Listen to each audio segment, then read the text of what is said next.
Donc vous vous connectez à votre session. Après, on se connecte à l'ENT. Et on démarre. Une fois qu'on est dans maths 5e, on va dans exercice. Et on commence par symétrie centrale. Donc on a travaillé sur GeoGebra. Donc c'est un logiciel de géométrie dynamique qui permet de faire des constructions de géométrie. Et notamment ici, c'était sur les symétries. Alors, pavage. Pavage, c'est recouvrir le plan à partir de ce polygone. On va utiliser l'icône symétrie et après tu choisis ton centre de symétrie. Alors ça permet, disons, aux élèves de se dégager un petit peu des outils classiques, la règle, le compas, alors que là, par l'informatique, on fait marche arrière, on a toujours un produit satisfaisant au final. Bah, c'est bien, ça change du papier. En plus, quand on fait une erreur, on peut directement retourner au lieu d'effacer quand on est sur papier. Je trouve que c'est beaucoup mieux. Sur papier, c'est plus compliqué. On doit prendre les règles avec le compas, l'équerre et tout, alors que sur l'ordi, ça se fait automatiquement et on n'a plus qu'à tracer, faire les points. Et j'ai l'impression de mieux réussir sur ordi que sur papier. Disons que l'ETP, j'aurais pu le faire il y a 2-3 ans, c'est à l'info. L'avantage de l'ENT, c'est que ça m'a donné un regard sur le travail des élèves. Alors, je suis passé par le module devoir, c'est-à-dire que ça m'a permis de mettre les 2 fichiers à disposition des élèves, individuellement.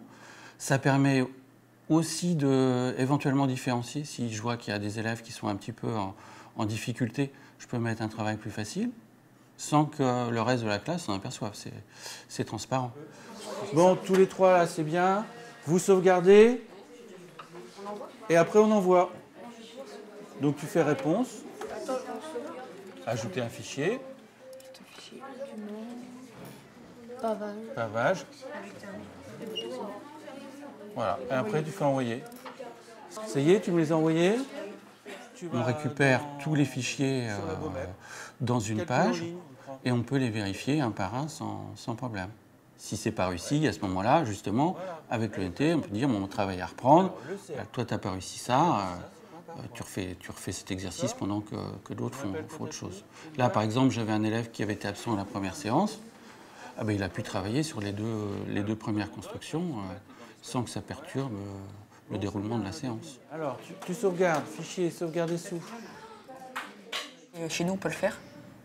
Si on a des codes de connexion pour pouvoir aller sur le site, on peut refaire les exercices et le professeur peut les voir. Et je trouve que ça, c'est beaucoup mieux que faire sur papier et directement rendre, alors qu'on peut directement envoyer sur le site.